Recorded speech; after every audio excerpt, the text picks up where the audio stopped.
Hello everyone and welcome back to RAIA Affairs. My name is Francia Morales and I'll be your host for this episode. RAIA is a youth-led international think tank that translates the abstract world of international affairs by simplifying rather than generalizing.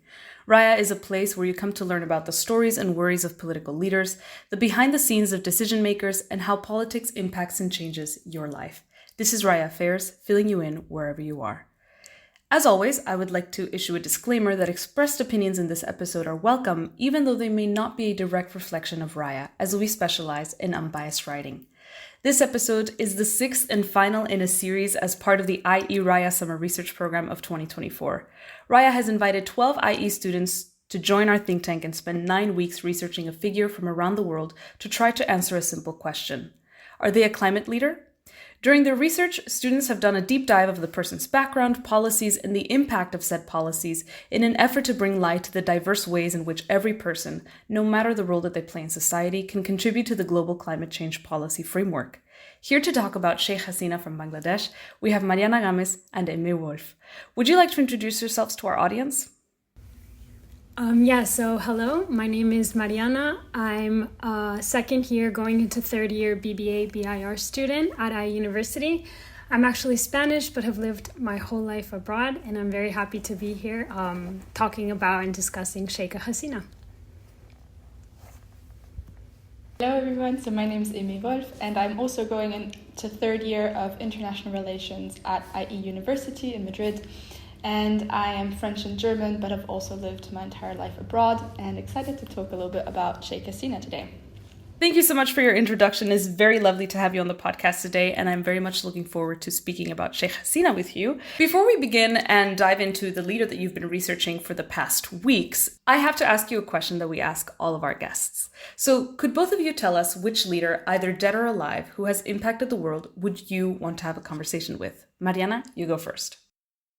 I would really like to have a conversation with Queen Elizabeth II.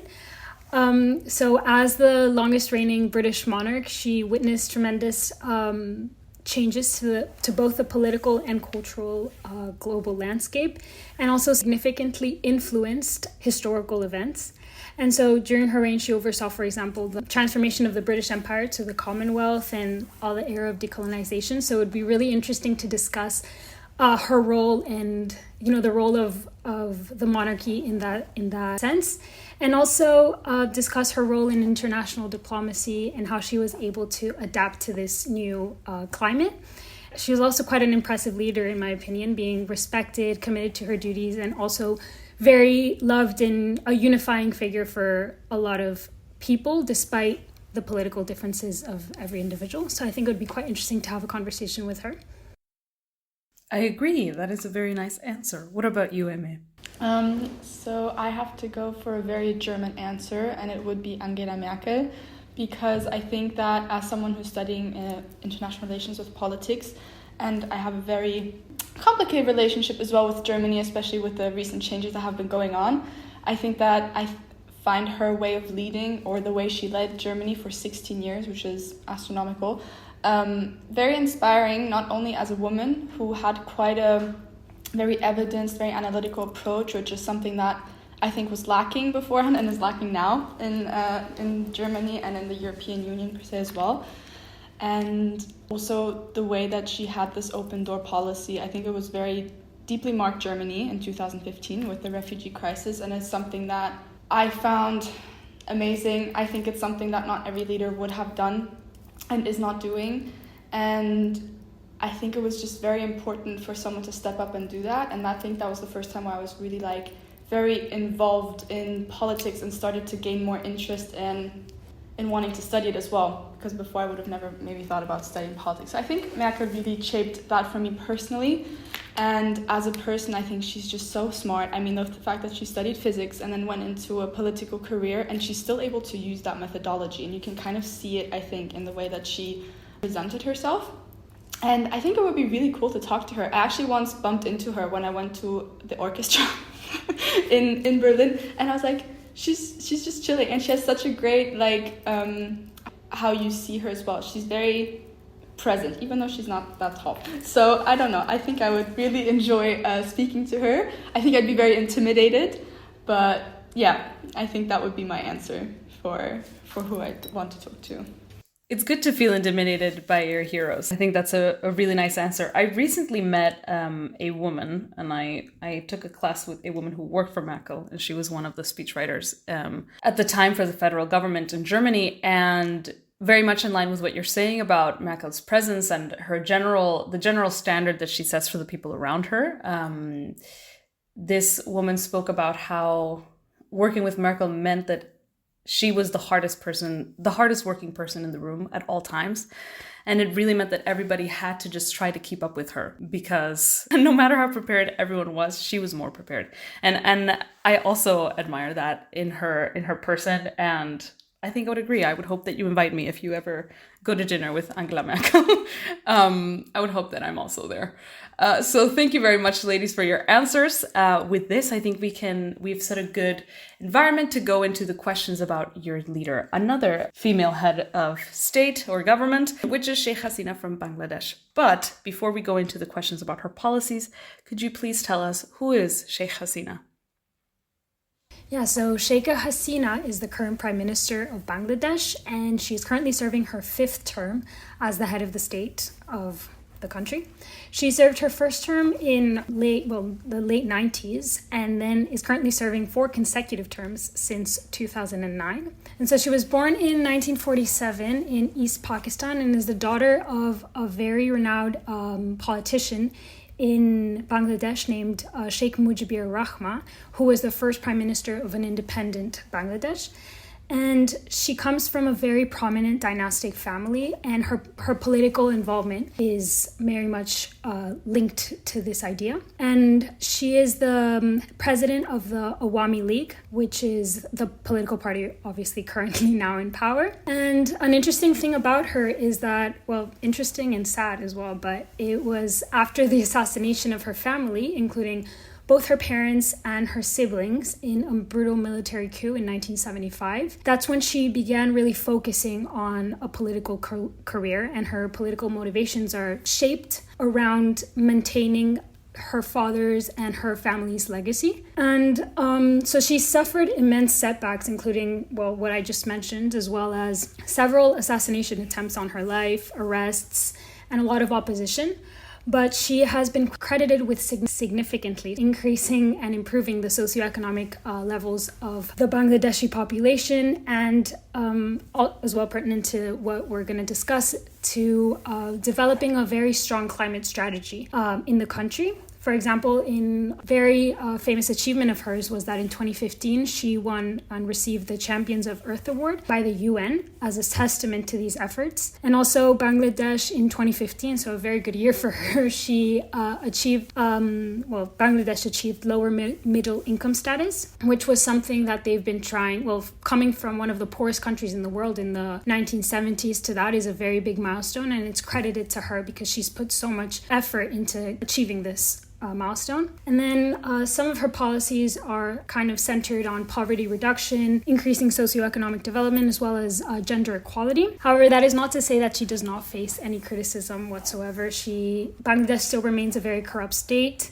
with large inequalities. Democratic backsliding is also occurring, and there is the public opinion is not very favorable to her. And yeah, so I think she possesses this sort of, not entitlement, but kind of, she wants to conserve her family's legacy so much that sometimes she does it in a way that with a complete disregard of public opinion. So sometimes that kind of goes against her, like what is currently happening in Bangladesh.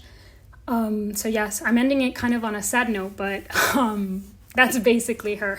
Okay, but still, it's good to have a broad overview of who she is, not just looking at her climate achievements, but looking overall at her leadership. And so, knowing this and knowing that her agenda includes a vast variety of things and not only climate policy, how has she become involved in the fight against climate change, and why has she done this?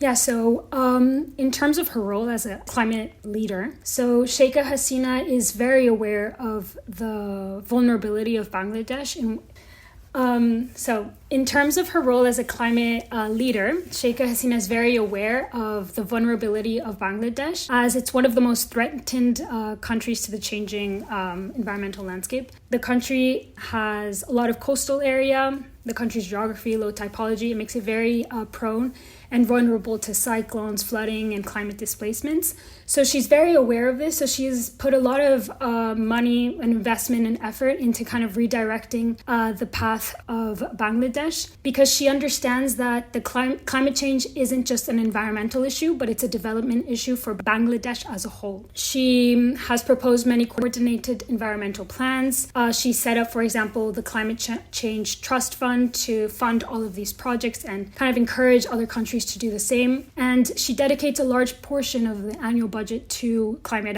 adaptation projects. Mm-hmm.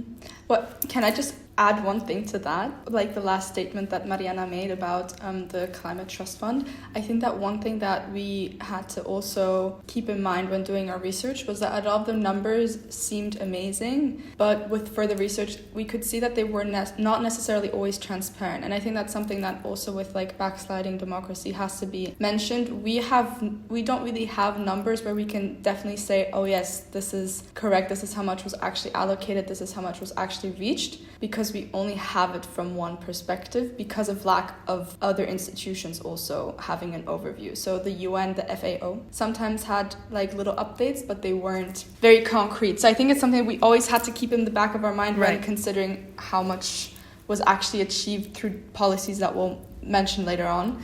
But yeah, just to have that kind of overall idea as well. Right. Okay. So you mentioned within just this quick snapshot of her policies regarding climate change, you mentioned the necessity for a lot of adaptive policies, and I wanted to know, what are the main climatic challenges facing Bangladesh today, and why are these policies maybe more focused on adaptation rather than mitigation? Okay, so I'll start by answering the first part of the question. They are more focused on adaptation, which is because Bangladesh has been a country, due to its geography that I'll explain, it's basically been dealt a very bad deck of cards. And that means that they couldn't have seen coming what the industry and moving all the companies to Bangladesh could have had as an impact on the country, which means that their response to the issues that come as a result and are worsened through climate change often have to be about last minute. It's more about last minute and handling the problem when it comes, and they don't have maybe the funds yet to make it preventative and a lot more long term. But Mariana will talk about that when we talk about the NAP.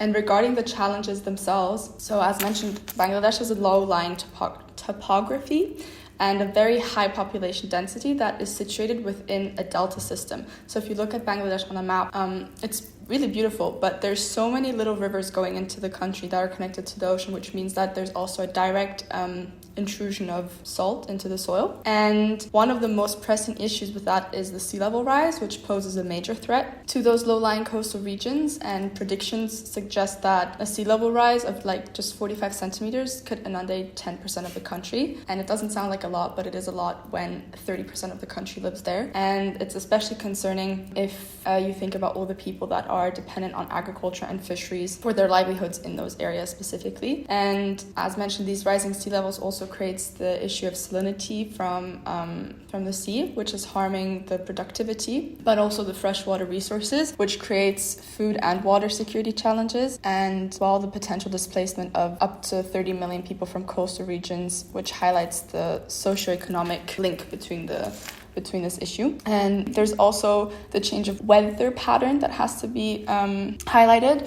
because Bangladesh experiences 4-month monsoon season, which is something regular because of where in the world it's situated. But these have been, let's say, worsened, like their effects have been worsened through climate change, and it has led to even stronger flooding and more frequent and intense storms. So cyclones are frequently hit coastal regions, causing immediate destruction and long-term challenges. And these increasing intensities are detrimental for a country like Bangladesh that has just recently received an MIC status. And the last challenge that we focused on, but it's not the only ones, but we decided it was very important to touch upon, is air pollution in Bangladesh, significantly impacting not only the environment but also public health. So, for example, Dhaka, the capital, is listed as one of the most polluted cities today in the world, and major contributors include vehicle emissions, industrial activities, brick kilns, all things that are not easy to just replace, especially for such a large population. And efforts to combat these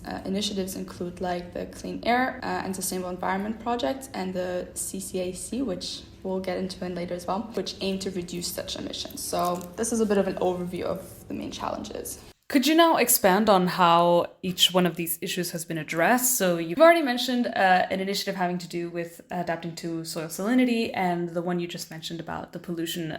So could you give us a good overview of the policies that you looked at in your report that have been sort of the flagship policies for Sheikh Hasina to address these issues? Okay, well, so we looked at 3 main policies, but 2 of those have kind of 2 sub-policies in them because we think they really went well together. So the first one was introduced just after Sheikh Hasina came into power in 2009, early 2009, and it's called the Bangladesh Climate Change Strategy and Action Plan. And that one was, well, its main aim is to mitigate and adapt to climate change effects through disaster risk reduction, infrastructure resilience, and to promote a climate resilient and low carbon development in the country. So this policy included 6 main pillars. So food security, comprehensive disaster management, infrastructure, research and knowledge management, mitigation, as well as capacity building and institutional strengthening. So this was a very comprehensive plan, and it was kind of focused on improving disaster forecasting and installing early warning systems. So it goes well with what Aimée said before about trying to mitigate instead of prevent, because at the end of the day, Bangladesh is going to be affected by climate change no matter what. So that's like the best that they can do. The next policy we looked at was the Climate and Clean Air Coalition, so the CCAC. The CCAC was, is a policy that was implemented in 2012 by Sheikh Hasina, and it's basically a coalition of 160 plus governments, and she's the co-founder of it. And its overarching aim is to mitigate climate change and achieve the Paris Agreement goals by reducing short-lived climate pollutants in the air, such as HFCs, methane, and black carbon.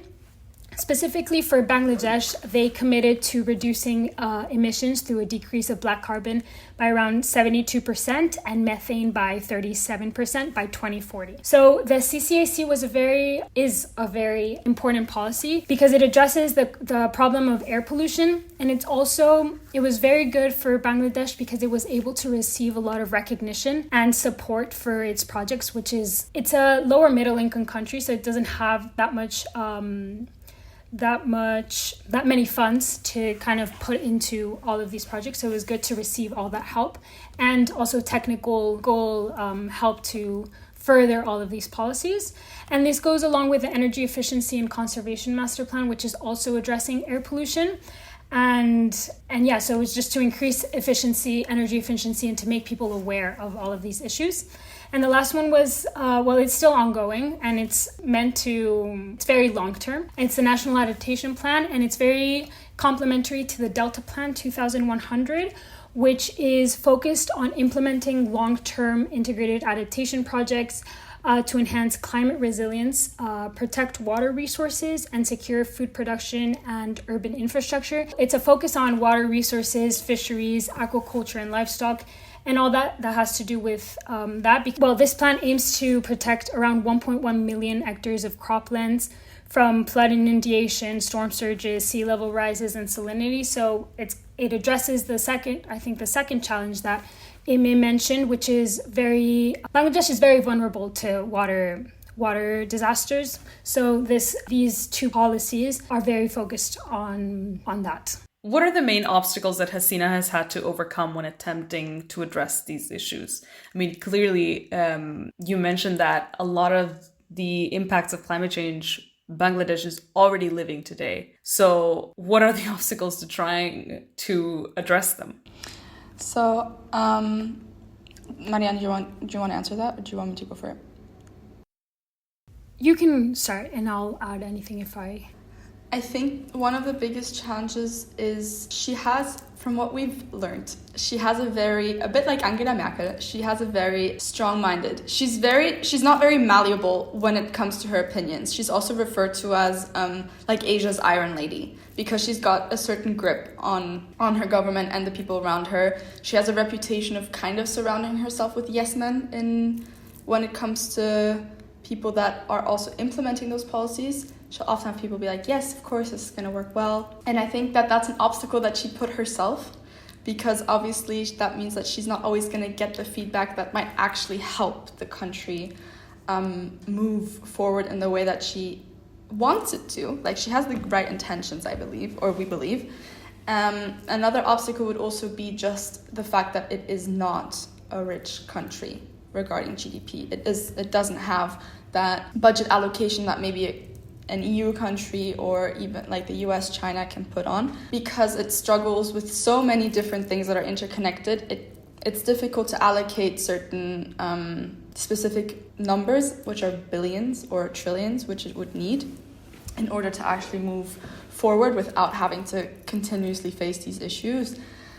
And also the fact that she is a woman has not always been easy in politics, especially for a country. Bangladesh, its primary religion plays an important role and status plays an important role. So she's lucky that she has that status from her father that she kind of inherited and continued to use in her leadership style. But if it weren't for that, I think the picture would look very different. And I think that she must face a lot of criticism that she is a woman who has this tight grip, who, you know, it's not always easy. I think those would be some of the personal obstacles and financial obstacles to consider. Mariana, if you want to add. Okay, so I would also say political awareness to environmental challenges is not that prominent in Bangladesh. Well, you can look out and you can see, well, there's like a lack of agricultural productiveness. You know, you're getting a lot of cyclones, you're getting increased salinity, things like that. I think I don't think they're strong-minded. They're just not aware of what those challenges could mean for the future and how to adapt to those challenges properly. And so they're not all that willing to do so. If just someone, a lot of the programs that we'll explain later, for example, the brick kiln industry, it's super established in Bangladesh, and it's one of the major industries in the country. And trying to change that without the appropriate enforcement, without the appropriate awareness of how to use the new kilns, well, people aren't going to be very receptive to those changes. So that's one challenge that Sheikh Hasina has had to face and continues to face to this day, is this lack of public awareness on how to adapt to these measures. And I think that's one of the main ones. I don't know if you want to mention anything else, Aimée. No, I think that you took a good description of it, that education, or I don't want to say lack of, because it's not necessarily a lack of education. These people are incredibly in what they do and in their industries. But there was also a study, I think it was done in India, that showed that when they were trying to promote these new stoves to cook to avoid indoor air pollution, which is also a huge factor in Bangladesh, with the brick kilns, a lot of people didn't want to use those because it went against their traditions that they have been using for over centuries, and that's something that you need to respect. And I think that's why maybe Sheikh Hasina gets criticized, especially by, let's say, us, because we don't have that we have the perspective from the outside, but not from how, of course, it is when you have been learning something for over centuries. It's the same if they told me to cook the way, like, it goes both ways. And I think that that's not easy for her to bring across. For example, she has talked in the UN multiple times. It's not easy to explain that to people who have completely different traditions, different values, different religions.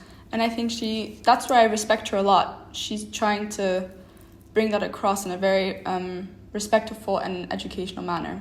But yeah. So given all of these obstacles that you talk about that have several dimensions. There are the obstacles to her own political ambitions, the obstacles with regards to Bangladesh's vulnerable position geographically, as well as sort of the socioeconomic and cultural obstacles to the implementation of these policies. With all of this, can we say that there have been successes in the policies that you've mentioned? Definitely. I think overall she's been quite successful in implementing and suggesting the plans. I mean, Bangladesh wasn't a leader at all in the climate sphere, especially for climate vulnerable countries. But I think they've emerged, and she's won multiple awards, the Champion of Earth Award in 2015, as I mentioned before. The policies, for example, the BCCSAP, they implemented some successful adaptive measures which have significantly reduced the loss of life and infrastructure. But there's just like underlying issues such as uneven allocation of resources, lack of stakeholder engagement, which kind of is linked to that idea of public awareness. And without that stakeholder engagement and consultation, well, the implementation doesn't go as planned. If people aren't willing to adopt all of these strategies and all of these measures, well, the effectiveness is just not going to go as envisioned. And then, for example, the CCAC, the Climate and Clean Air Coalition, air pollution in Bangladesh hasn't been significantly reduced, also because of that rapid growth population. But there were certain projects inside of the CCAC that were developed, such as the paddy rice cultivation. They developed a new technique to show farmers to reduce methane emissions, and that was successful. And then there were other plans that were developed with other entities that had to do with kind of developing frameworks and seeing how to measure methane, identifying and prioritizing low-cost strategies to reduce methane emissions. And those were successful. But for example, the brick kiln one, they did invest around 50 million to renew and make these kilns energy efficient. But people just went back to their old ways. So in that regard, it's been successful, and the idea was there, but sometimes either it's just not in a large scale, or enforcement and institutional frameworks aren't there to maintain that level of, to maintain them. Aimée, do you want to add anything?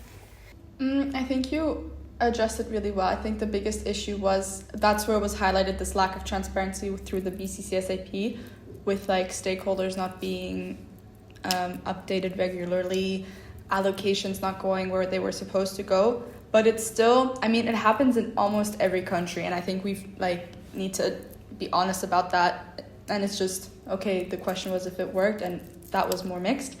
And I think something we forgot to mention earlier, and I don't know if that answers the question at all, but I think it's so important to mention, regarding whether or how Sheikh Hasina has addressed these climate obstacles. It's a little bit of an interesting fact that Bangladesh is one of the only countries in South Asia that has explicitly included environmental protection in its constitution. And that actually happened through Sheikh Hasina, who added it to the constitution in 2011 with an amendment that explicitly mandates that the state is to protect and improve the environment and to safeguard natural resources for current and future generations. And I think that was really important, especially the future generations, because it's something we talk about a lot when it comes to sustainability.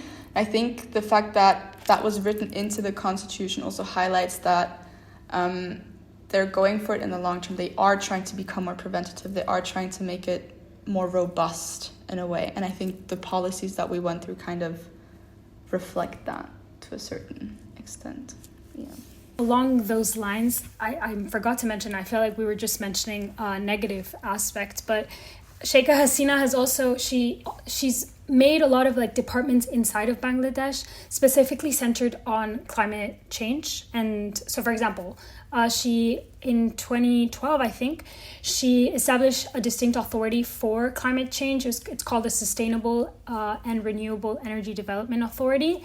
And so that SREDA was an authority that oversees all of these energy efficiency plans. And so it's more, everything is a little bit more organized. And so they've been able to develop a more organized framework on how to address every single issue. If it was just on one, just like a certain ministry, I think they have a lot on their plate to address all of these things that they want to address. So it'd be a little bit more disorganized.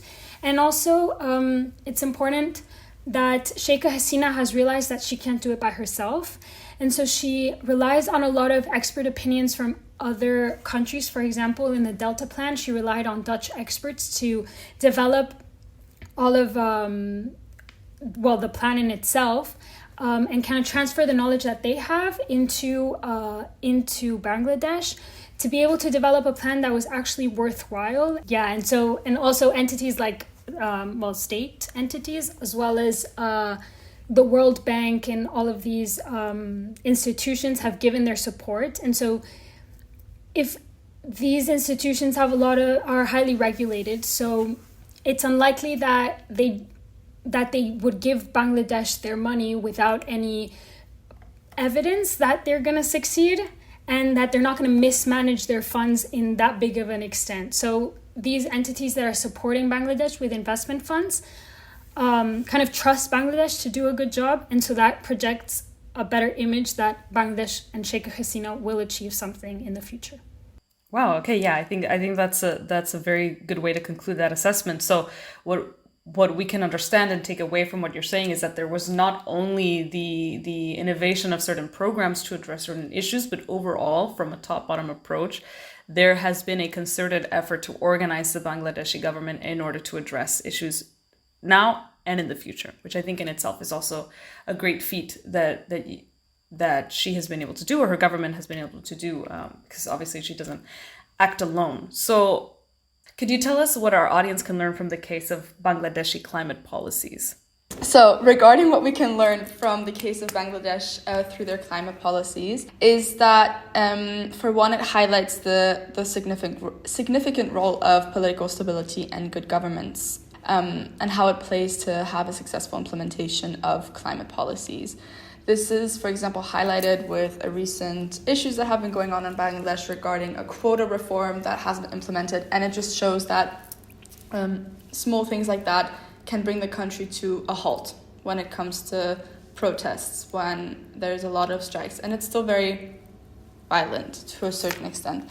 And this is not a first-time thing, and that often gets in the way of climate policies being a priority in the country of Bangladesh.